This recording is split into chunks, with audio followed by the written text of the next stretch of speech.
What's good, people? Welcome to the Chronicles of Culture podcast. My name's Davies, and this week I sat down with Elisse Anderson to discuss her Scottish roots and how she became the experimental dancer that she is today.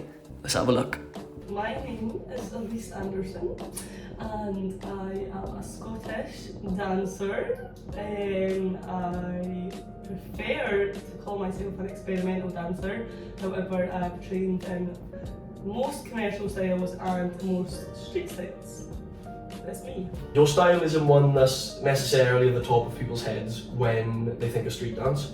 Can you tell us how you got involved with experimental styles? 100%. For me, it's the best way that I could merge all of my training. So experimental doesn't really have a bracket. It's pretty much like you just do what you want and you get away with it. It's all got to do with just experimenting with your knowledge of everything. So I think anybody can be an experimental dancer. It just like you show all your talent in one go kind of thing, depending on where you are, the audience that's there, and the music that's playing just depends on the approach you take to it kind of thing. So for me, I've been a commercial dancer most of my life, but not as in commercial dancer as in I am her. I love it. I love feeling elegant. I love feeling the expression of dancing in my socks and feeling the floor, which is weird. But it's fine. But then I love being a part of a street dance team. I love all the street dance training that I've ever had, and it's a way that I can just be right, I'm a locker, without it being lock, whack, kick, drop, roll, contemporary. Without it being like that, it's just a way I could merge all them together. So it's definitely formed from my commercial training, street dance training, as well as just my natural hobbies like yoga and Pilates. It's very therapeutic. Realistically, if you were to be known on a global scale, would you rather be known for your freestyle techniques or your choreography traits? Freestyle techniques, definitely, because choreography is a weak spot for me, I'll say that, but my freestyle techniques are definitely something that are more individual to me, creative. They just define me more as a person. I think creative,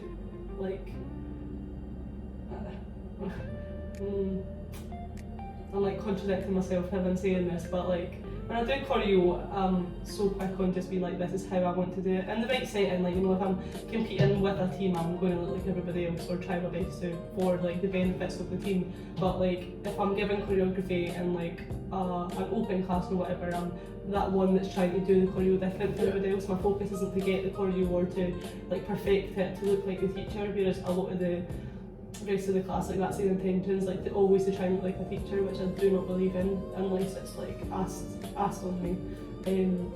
Very much believe in taking someone's choreo and making it my own, without absolutely making it. But yeah, definitely maybe 50% both, but definitely freestyle techniques. You've trained at Dance Inc. Yes. in Scotland, and you're now currently training at Shockout Arts in Manchester.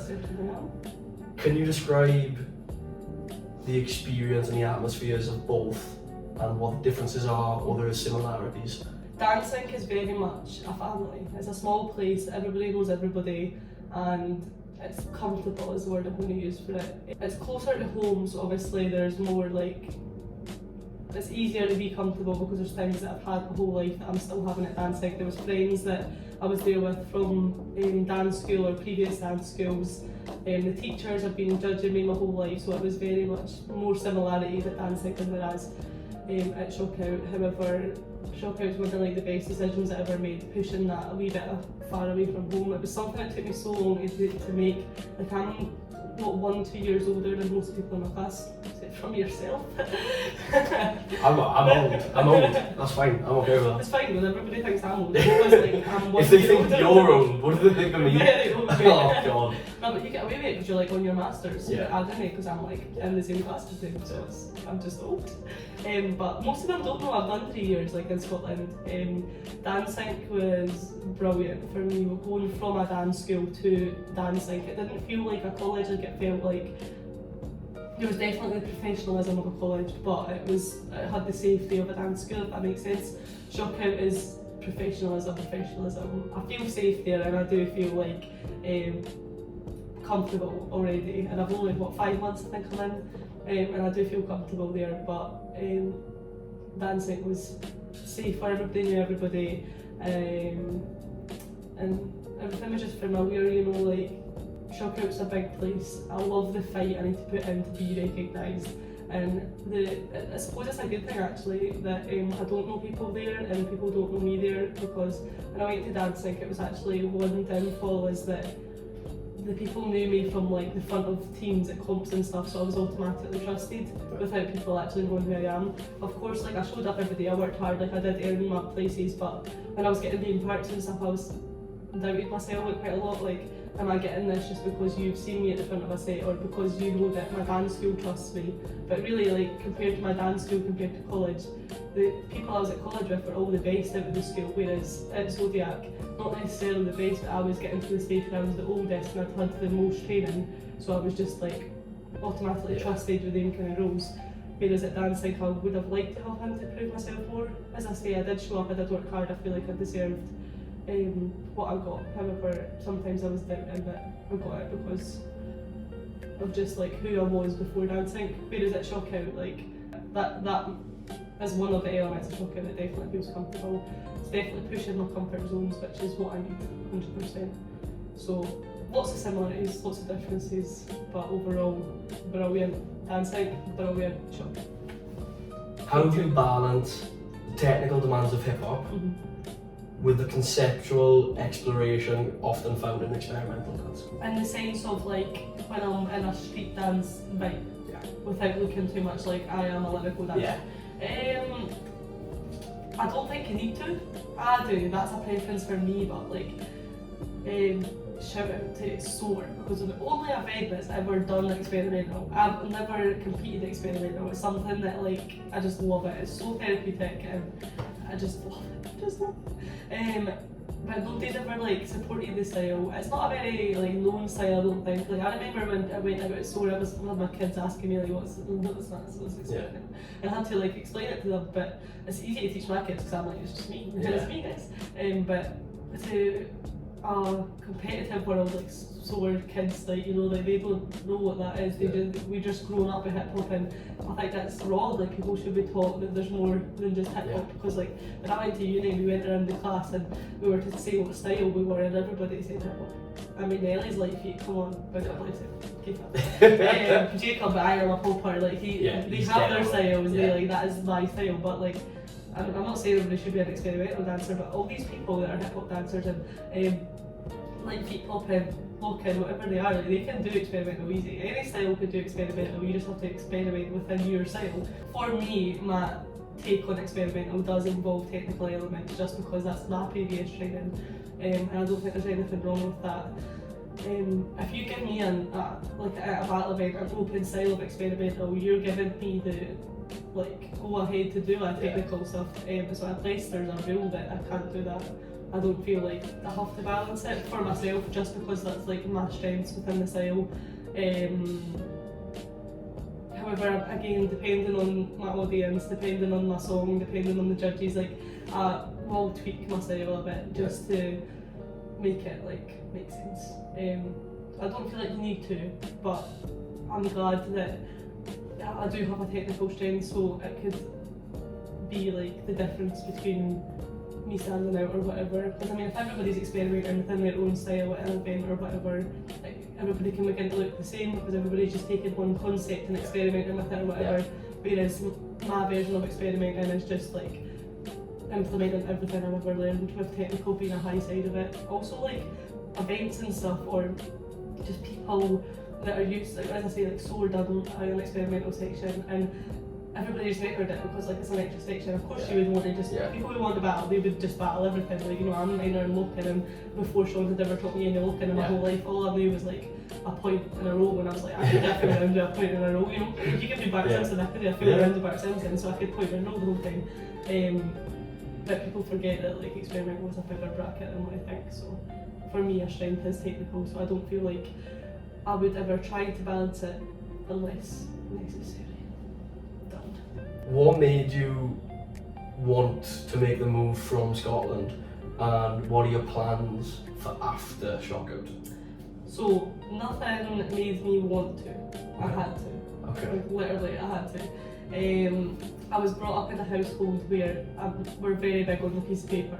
You know what I mean? Like work hard in school and you get the qualification that says you work hard.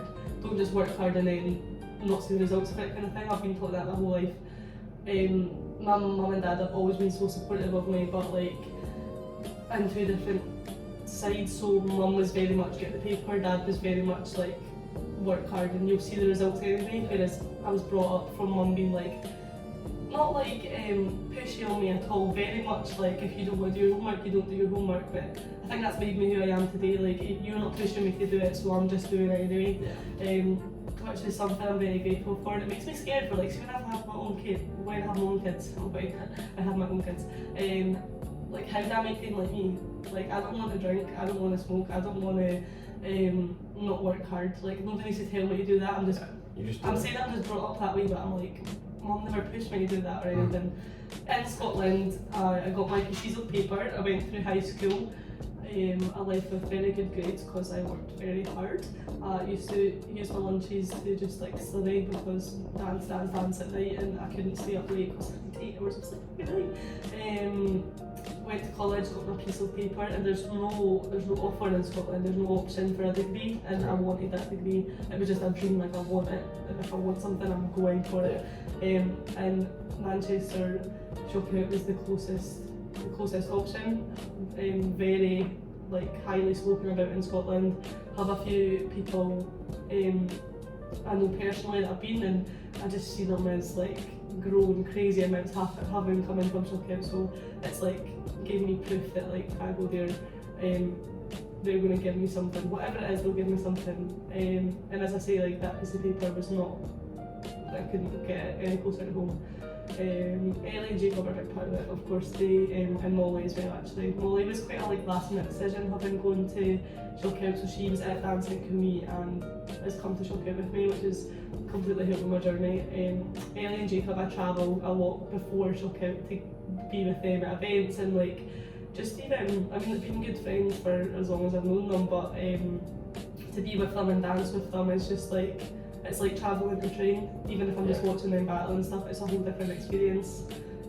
So knowing that I was going to have them by my side being here as well, it's just like, yes, I'm doing it. Although I did delay a year, and I done an extra year at college to be with them, but I totally don't regret that at all, but that's why I'm old compared to everybody, just like, it's not because I waited on Ellie and Jacob. But yeah, I couldn't get a piece of paper anywhere else, that's why I'm here, although like, that sounds like an excuse as if I don't want to be here. And before I came here I didn't. I mean I wanted the training, but I just like didn't want to be away from home, such a home girl. Love my mum, just love my family. I want to be home, like it's just my thing, it's a preference. So the thought of being so far from home was just like, can I do it? That's why I delayed it so many years. But having done it now, it's like the best thing I've ever done. Totally. And planning to be here for another year, so I would like to get my degree, but I'm not planning on staying any longer, just because I feel like having spoken and being in the classes and seeing the way everything works now, I feel like 2 years is enough. Although I'm taking a year at a time. If I do the 2 years and feel like I need to do more, whatever, I'm not ready, I feel like I'll know when I'm ready, because I knew when I was ready to come to Manchester, and now that I'm here, I'm settled, but I'm not settled enough that I'm staying in Manchester.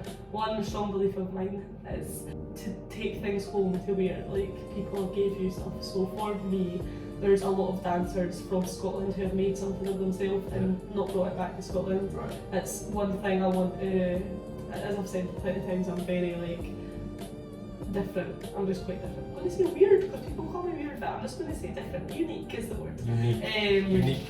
I want to be that person for Scotland and for like my people back home. I would love to be that person who brings things back to Scotland, with permission of like obviously all the training I'm getting here, just to take it home and not even just reteach it, but like continue to train it, because like I feel like a lot of people are like, they're coming here, they're getting the learning and then they're just moving past it. Like this is something I'm keeping for the rest of my life, and I'm just like, I don't think I have the same expectations as everybody else. Like I just want to go home and do the stuff I was doing, but to a higher level. I don't want to book these big jobs with big people. I mean, if an audition's coming along, I'm going to it and I'm fighting for that. And if I get the job, I'm grateful and I'll put everything into it, and then I'll move on to the next or whatever. But I just want to have like a secured thing, like what I did before I left. I just want to go home and like keep feeding. Yeah, like Scotland's not got a lot, and they're getting a lot more. Like Red Bull's a big thing. Like Scotland have Red Bull now. That's crazy. Like that's one of the reasons a lot of people know me now is through Red Bull Edinburgh, and it was one of them things that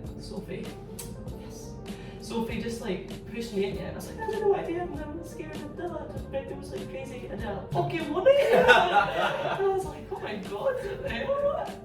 And then I went to Manchester, and like people were like, oh, I like. Well, she's Scottish, that was it, I'm just a ginger Scottish lassie, one of them. Probably a weirdo people, so I don't think experimental. And then I done Red Bull and like got knocked out top 16 first round by Hannah, who was fucking insane, so completely understandable. But like the experience, like I actually did that, and it's something I've got on my CV now, it's something that the kids know me for, it's something that like would have never happened, you know what I mean? And that's a big thing that experimental helped me with Red Bull, definitely. Will a lot of information there. Will we be seeing you in the London Red Bull? In the dancer style? Aye, hopefully. I'm so Scottish. Aye. Hopefully, it's like a. We were speaking about uni earlier on this week actually. Everybody and their mum wants to do it, so. But they've not got technique and high kicks and box jumps and the splits like what the Red Bull audience is like. Specifically the known dancers, like my dad is like, my daughter can like do the splits. I'm like, that I can do a lot more like the splits, but like his palette work, like me doing the splits is great. Yeah, I could like pop him off that, you know what I mean? That's actually a lot harder than like the splits. So yeah, hopefully. It's like an application process, I think. So definitely will be attempting to apply, so within a couple of months you don't see me on that stage, you know what? You know why? It went bad, very bad. Hopefully March 22nd we'll be seeing Elisse on the Red Bull Dance Your Style in Move It. Come on, hopefully. Experiment. Plans for afterwards, go back teaching, essentially. Just going home, taking home what I have and growing what I was before. So before I was very much like teaching, so all styles, which keeps me training as well. Teaching, so Zodiac classes, obviously this is all just within Zodiac. I have said I have declined teaching opportunities for years just because I like to keep it within my skill. However, going home now with permission from Zodiac, it's something I will consider, I think, is branching out with. However, Zodiac's like my place, it's my place. It's something I need to like work out and consider. If I'm trying to go down any kind of judging route, it's something I can't get too like linked back into it. I've already took the drawing away from Zodiac, it's always my place and I'm continuously going back or whatever. And I'm so lucky to have Stacey who just like gives me whatever I need whenever I need it basically.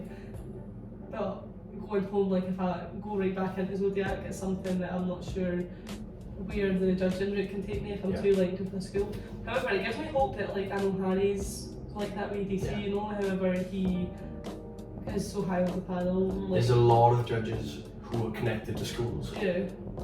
They just find events where this schooling isn't. Literally. I mean, I see it sounds as easy as that, but Zodiac are very much like Stacey's got them on the ball. They're everywhere they need to be, you know.